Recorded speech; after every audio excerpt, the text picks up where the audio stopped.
Now, in a week where Facebook took down pages and photos making jokes about violence against women, I thought it was an appropriate time to discuss a controversy about rape jokes that's been raging in the comedy community for at least a year. My first guest is a comedian who doesn't hold anything sacred. He makes fun of cancer, AIDS, and even his own passion for getting peed on. He's a no-hold-barred comic who thinks nothing is off limits. Please welcome Jim Norton, everybody. Jim Norton.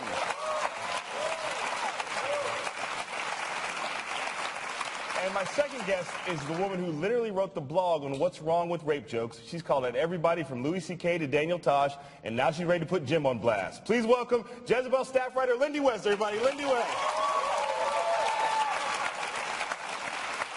So, thank you both for coming for our first edition of Comic vs. Feminist. And thank you for mentioning I like to be peed on. I wanted that in the intro. It said so in your writer. You don't read your writer? Yeah, no, well, I drank it backstage. So Jim, just getting off the bat, do you think that comedians should be able to say whatever they want to say without any repercussions? Well, I mean, if you're trying to be funny, I think. I mean, everybody knows the difference between saying something, like Michael Richards said something in anger. And reasonable people can sense when you're trying to be funny and when you're trying to be angry. So if you're trying to say something funny, yeah, I think like Matt and Trey said from South Park, it's either all okay or none of it's okay. Like you did some very funny stuff on the teapot and Hitler. Oh, thank you. It was great. Thank you. But there are people who associate Hitler with some really bad stuff. So what? My writers, get out here! What the hell is that? But you know what I mean? It's like if we go down that road of, hey, don't make fun of this, don't make fun of that, well, then people have a very legit argument to go, well, don't mention Hitler in any context, because there's never humor. So I'm just not comfortable going down that road. I just think as long as you're trying to be funny, you're okay. And so I ask the same question to you, Lindy. Do you think comics should be able to say what they want without any consequences? Well, first of all, I think that question is dumb. Thank you. Thank you very much. Because... Good start for me. Good start. Yeah. Hey, this is comic, feminist versus comic, not this comic. That one over there. So sorry. No, because everything has repercussions. So if you're talking about legal repercussions, yeah, I do not think that comedy should be censored, and we're not here to talk about censorship, and I'm pretty sure we agree. What I'm talking about is the kind of repercussion where you choose to say something that, like, traumatizes a person who's already been victimized, and then I choose to call you a dick, and that's the repercussion. Like, all right. So how do you feel about dick repercussions? I totally agree with you, and she's not calling me a dick, by the way. No, I agree with that, and I have no issue with something you wrote. Like, if you think that somebody sucks for what they said on stage, you should blog about it. You should write about it. As long as a person isn't calling for somebody to get in trouble for an opinion or a joke, I have no issue with somebody calling out a comic and going, hey, I think you suck for doing that, as long as there isn't the asterisk which says you should get in trouble for doing that. But yeah, if we're not talking... Sorry, what do you mean by trouble? Like, what is the trouble? Well, people are mad at you? Because people should be mad at you if they... The trouble, I mean, pardon my interruption, is, like, I do Opie and Anthony, the radio show, so a lot of times the trouble people will do is if you're doing jokes they don't like, they begin to target your advertisers. Because the market should dictate whether or not people enjoy you. But they'll go to the advertisers and say, they're making fun of things that we don't like, so remove your financial support, which is a way to punish them. So that's the type of trouble I'm talking about. So if you're not asking for that, then I have no issue with you not liking something. But if we didn't remove financial support and target advertisers, we'd still have Glenn Beck. But yeah, but I'm just saying, sometimes target the advertisers. But as a comic, how do you not love Glenn Beck being there? Okay, you've made a good point, Jim.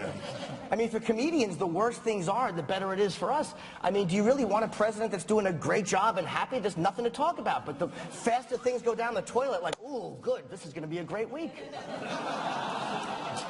That's world peace over a funny act. That's a hard choice. Yeah. You know, with 20 hours a week at Starbucks, you get benefits. I think about that all the time. Hey, did anybody want to hear Mel Gibson leave a message for his wife? All right, honey, on my way home. Boring. You're a whore. Ooh, play it. So, I mean, that's the question. I mean, other people say it's like, you know, are comedy clubs inherently hostile environments for women? Well, they are dark basements full of angry men. So, I mean, just on a fundamental fundamental level, it's not an awesome place to be. And people are drinking. Yeah, people are drunk, and then there's just a dude on the stage being like, hey, wouldn't it be hilarious if everyone raped that girl? And then everyone laughs, and then, by the way, sometimes everyone does rape that girl, and that's a thing that really happens in the world. Like, I don't mean that the people in that club then, like, rally and they're like, I'm not doing anything. But I mean, like, in the broader scheme of the world, this is a thing that happens. And it's actually really trivializing to say that mocking and exploiting a rape victim's trauma to her face, because there will be women in that audience and probably men who've been sexually assaulted, is the same as, like, making fun of a thing. Like, it's not the same. It's not the same. And you're not... Even if that thing is Hitler? What do you mean? Like, you weren't being like, hey, wouldn't it be great if someone reanimated Hitler and then...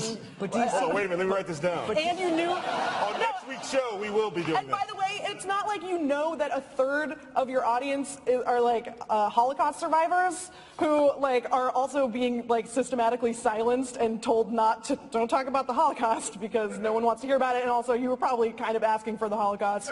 Like, that is not built into our culture. And so it's not just making a joke about a thing, it's contributing to a culture that perpetuates that thing. And I understand why you would say that, but no, I disagree with that.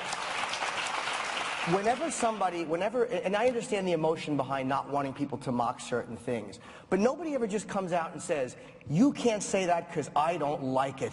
Because there's something kind of self-centered and self-serving about that. So it's an instinct to put in a reason why you shouldn't mock it. So people who don't like certain humor say, well, it contributes to a culture, or it contributes to an environment which perpetuates racial stereotypes or sexual stereotypes or this. The same as when religious people say, don't mock my religion, because what it does is it knocks down religion, which knocks down the family, which is bad for the structure of the country. Like, everybody has a reason. Nobody ever thinks, hey, you're saying something I don't like and I don't want you to say it. There's nothing I'm comfortable enough saying that you shouldn't make fun of. And I think as long as your intention is to be funny, I think that we all go into a comedy club knowing that. And there's a great difference between even a harsh rape joke and saying, all kidding aside, folks, rape is good. Like, we all know the difference between that. Although that was pretty funny. You just see that happened there? Well, you know that section was like, nice one, nice one. Well, the tap on the table made me look. I think that there's a difference, too, between a comedy club where you understand that we're trying to have an emotion pulled out of us, which is laughter, and standing up at the office party and going, to rape! First of all, I've seen comedy acts that are not that far away from that. But I'm sure it's super comfortable and nice to believe that there aren't systemic forces that are affected by speech, but that's not true. And those of us who are affected by those forces know that that's not true. And so, like, I'm sure 60 years ago, there were some hilarious jokes about black people, and like, comedy was, hilarious, you guys. Like, comedy was way more overtly racist 60 years ago, and also, it's not a coincidence that life was more hostile and dangerous for black people. Not that it's great now, by the way. You literally think that's a coincidence? Like, you don't get to say that comedy is the sacred, powerful, vital thing that we have to protect because it's speaking truth to power, blah, blah, blah, and then also be like, well, it's just a joke. I mean, language doesn't affect our lives at all, so shut up. No. Like,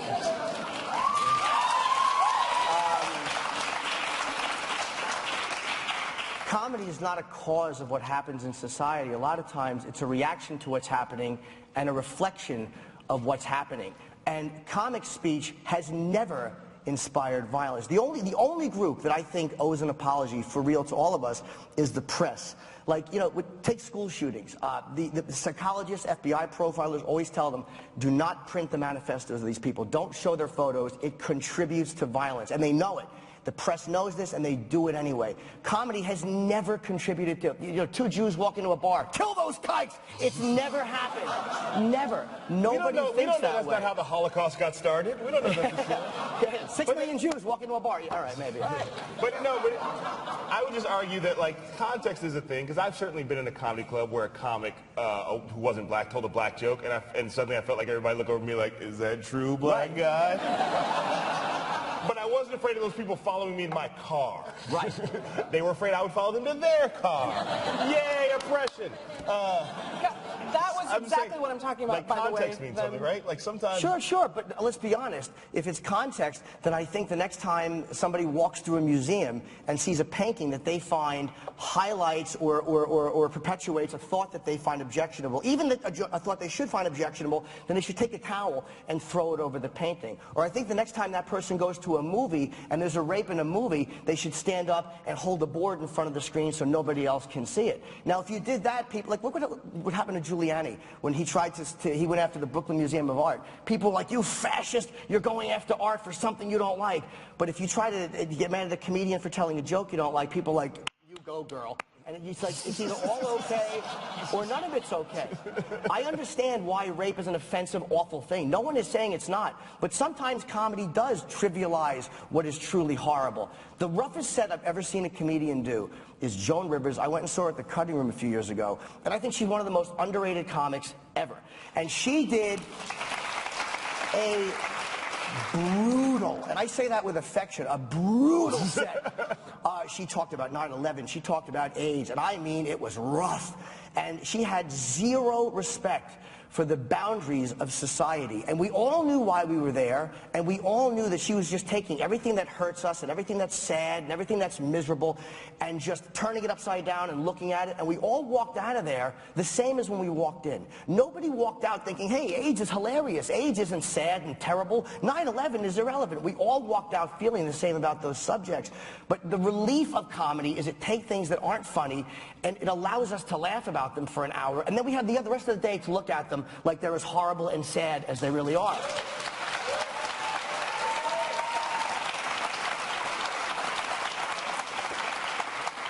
I mean, don't you, what would you say to that, Linda?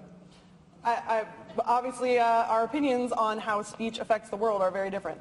I don't know, if you don't believe that the pervasiveness of jokes where the comedian, by the way, isn't making fun of how horrible rape is, they're making fun of someone who got raped, often, like in this, you know, I mean, it's just a crutch, by the way. It's not even edgy at this point. It's hacky at this point. I'm not going to defend bad comedy. I'm not saying you're wrong about that. Like, none of us are going to defend bad comedy. No, but, and, like, the comedian taking on the role of the rapist in the joke, basically being like, hey, someone got raped, I did it, like, that's the joke. That, you can't tell me that that doesn't, first of all, contribute to women who have been victimized, who are sitting in that audience, and then are like, maybe there's a woman there who's wondering whether or not she should report her rape, and she's sitting there, everyone's laughing at the idea of how funny rape is, not in a way that is releasing any tension, but a way that is causing tension, tangibly, and tension that filters out into the world where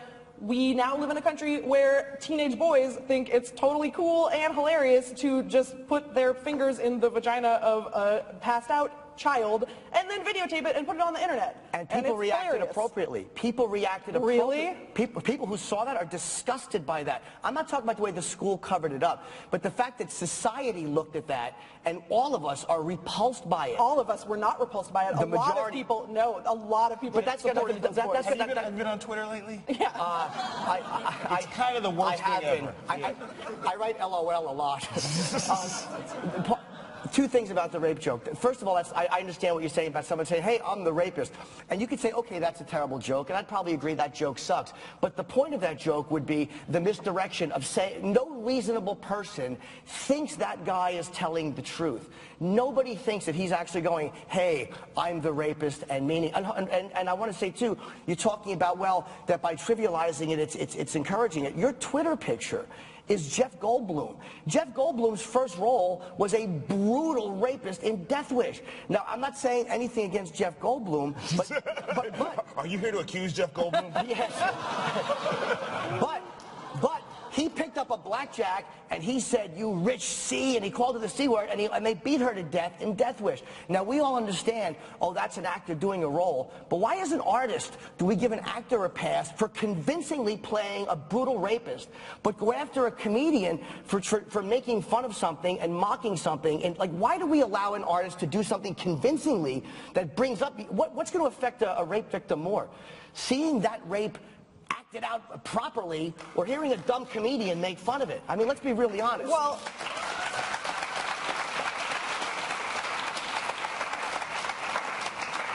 I mean, we don't have to choose between those two things. If someone went and saw that movie and they were offended by it, they are more than welcome to complain about it, which is all that I'm doing right now. It's just about accountability. If you want to make that product and stand by that, that's fine, but I get to call you a dick. I get to call you out. Yeah, absolutely. And, like, if we all agree that it's just a crutch and it's just like a hacky premise that people use because you want to get a reaction, you want to shock people, like, why does my vagina have to be your crutch? Can't you use something that's yours? Like, why do you have to come into my oppression and, like, use me for your closer? First, you know what? I don't think we're going to top vagina crutch as the closer of this conversation. There's clearly more to discuss here. We will post the whole thing online. I'm just glad we get the conversation started. I'm a comic who's been accused of being a comic, and I'm a feminist who's been accused of being a feminist. I've been accused of being horrible at both. But I want to thank you for coming. I think the best way to end this is for Lindy and I to make out for a little while in front of this entire crowd.